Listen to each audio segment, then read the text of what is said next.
Good afternoon, y'all. So glad so many of you could show up. I know most people are out Christmas shopping, but y'all chose to be here, at least for a few minutes. I want to talk a little bit about our Christmas quilt made out of the sparkle fabric.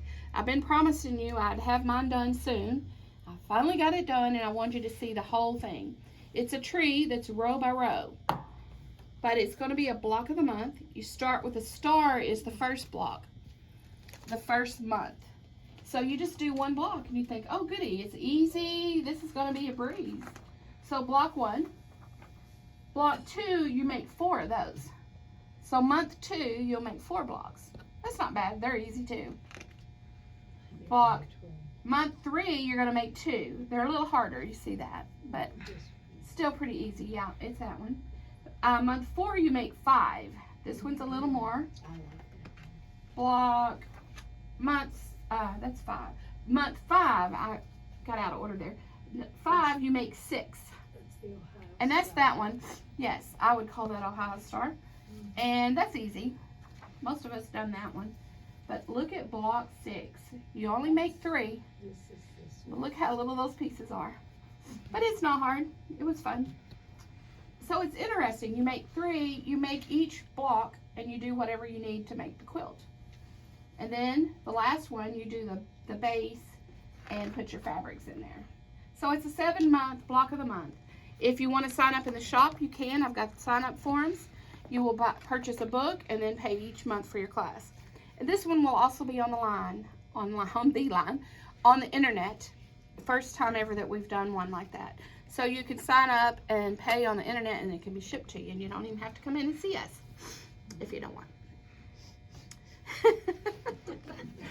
Joan's crying. She wants to see everybody. We do like that, don't we? We do. Well, if we come in and do it, we don't have to pay shipping then, so that's all good. That's all good. You come in, no shipping. But I have like 3 choices for the border.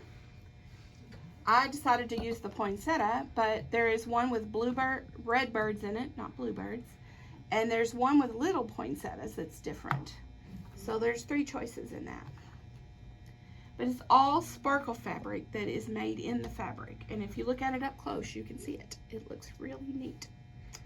If you like bling bling, that's it. Okay, move on. If you haven't been watching the Potholder Fridays, I've been doing some Christmas ones. And I like to decorate the back with a pretty fabric as well. So in your kits, when you buy a kit, you'll have something interesting on the backs. This one's going to come off, but I like the plaids. So that's the tree, and the last one was the Santa. And this time, tune in Friday and you'll see. Friday, I'll have it posted by 8 o'clock, and you can watch it and make them. They make nice little gifts for teachers or anybody you want to just give a little complimentary gift to. Okay, let's move on to today's quilt, because it's going to take us a little bit, because I want to show you a couple things about it. This is a line of fabric that has been out, and we have out front a Christmas quilt, of course. Let's put it up here and let you look at it. It has got a really wide border on it. Oh, isn't he cute? Do you like him? Do you He like can him? sit in my lap. Get out of the way. Well, it's got Santa Claus. He's waving over here. These are little panels, and this quilt just takes 4. This is a free pattern. Where's my pattern? Here it is. This is a free pattern that I found called Christmas Legend 2.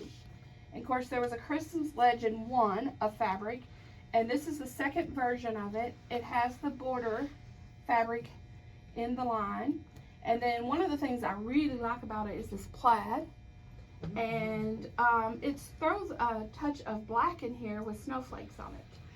This is all just like the pattern. Same fabrics, everything in there. And this is the first time I think I have put a border on this wide. I've done a lot of borders that were printed like this, but that one is a wide one. So, thank you. What do you do on the corners when you do one that wide? Do you miter them? Mm-hmm. Miter the corners? Cindy does. Cindy miters her corners.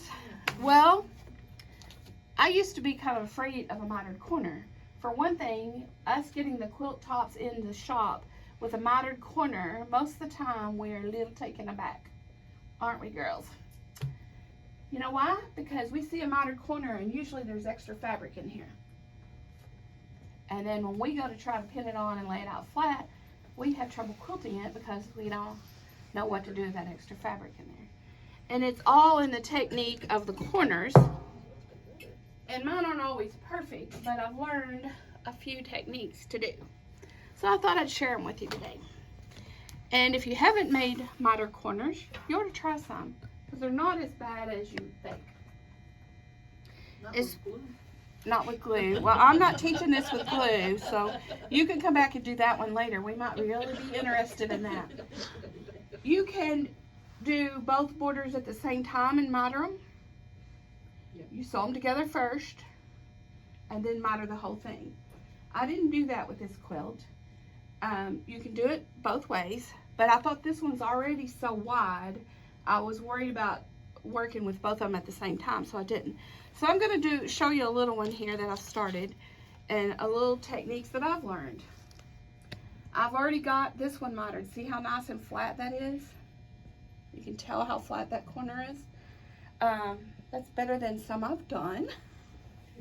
But what you do, if you've got your centerpiece and you're ready to put it on, you don't have any borders on, you're going to measure the center. So how you do that, you just fold it in half and mark it. So you just mark all the way around in half. Top and bottom, I've already marked these, so I won't, but you fold them all, mark every center. So I've got a mark right there. Then the rule of thumb for your side border is you got to have extra fabric out here, right, to miter it. So the extra you have, you measure how wide your border is, and you're going to need at least that much extra out here. Does that make sense? So this border is cut 5.5, so I know I'm going to need at least 5.5 inches out here on both ends.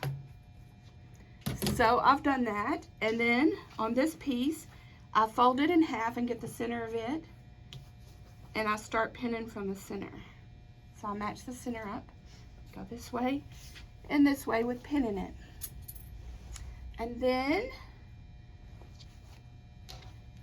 I want to mark, dropped my little measuring stick. I use these a lot. I don't know if y'all have these in your sewing stuff, but I use these a lot for small projects. And I find a 1/4 inch on there, and I'm going to go in that corner and mark a dot at the 1/4 inch. If you've ever done any inside or outside? Inside or outside? I do it on the outside of my fabric. Are you doing it on the orange, or are you doing it on I'm doing it on the quilt itself. inside? Okay. The inside then. Yeah, the quilt itself. I do a black dot there. Sometimes I'll use a permanent marker, making sure I keep it inside the seam there. But a black dot there, 1/4 inch. All right, so I do that on that side. I do that on this side. So I have this one already marked. See, I've got a pin in it. So I'm going to put it there. And match it up. All right, I'm going to have to sew this for y'all to be able to see the way these come together at the corners. So I'll try to hurry. As you know, I like to put the pedal to the metal anyway, so I can do it. So I sew this from this side where I marked it. Instead of the orange side, I'm going to sew starting at that black dot, okay? So I'll put my needle down in the black dot.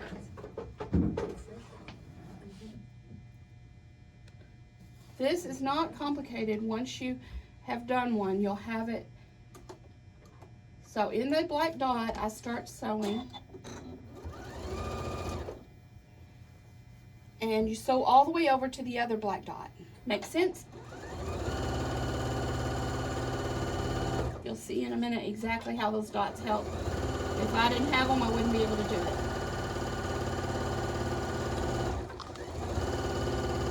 Okay.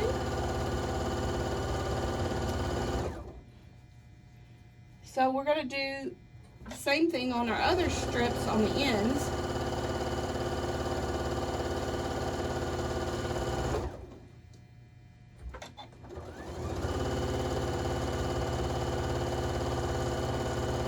All the way to my dot.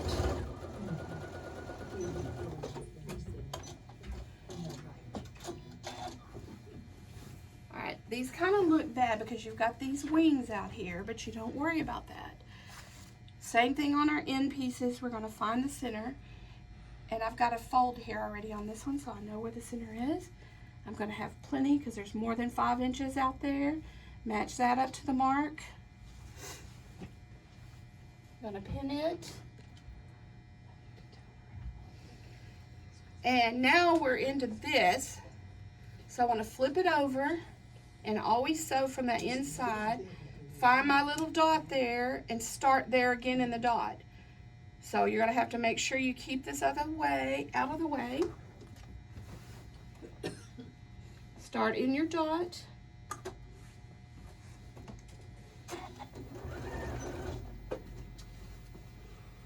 And sew.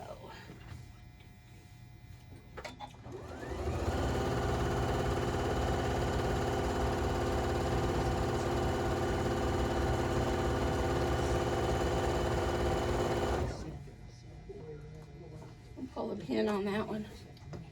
Okay.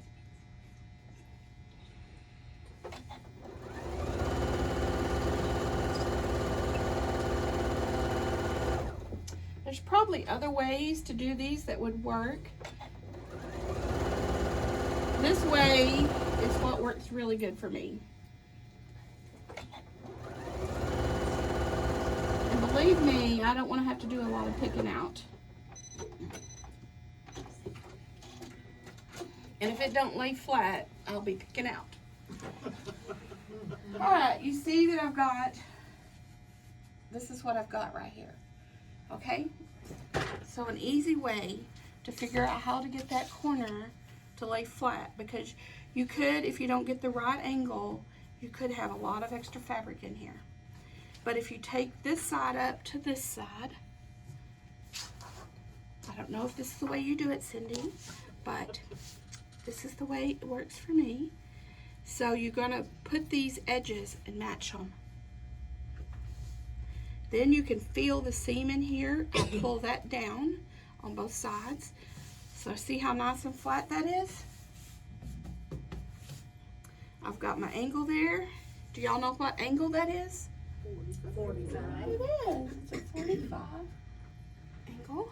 So I'll put a couple pins up here to make sure that stays straight. So we got our 45-degree angle, and on all your rulers has a 45-degree angle. So what I do is I want to draw my 45-degree angle.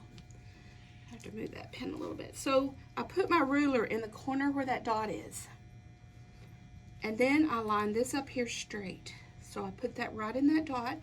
I see my 45-degree angle there, and I'm going to mark it. Where is it? Here it is. Okay, my 45-degree right there, and then you mark it to your dot to there. See how easy that is? Now what do we got to do? Just sew that angle right there. The important part is where you start and stop right here. So you got to feel that and make sure that's lined up there, and you go right up to the dot and back stitch a couple stitches, because you want to make sure you're not making a pleat in there or a tuck and it's going to lay flat. You see what I got? My trick is I didn't used to do this up here and make sure this was laid out even, and I tried to make this work. If you don't have that, you're probably not going to have this even, and that's what makes the difference. So y'all see that angle is drawn on there. Now let's sew it and see if I made it work. I back stitch starting out, and I'm going to back stitch at the little dot there.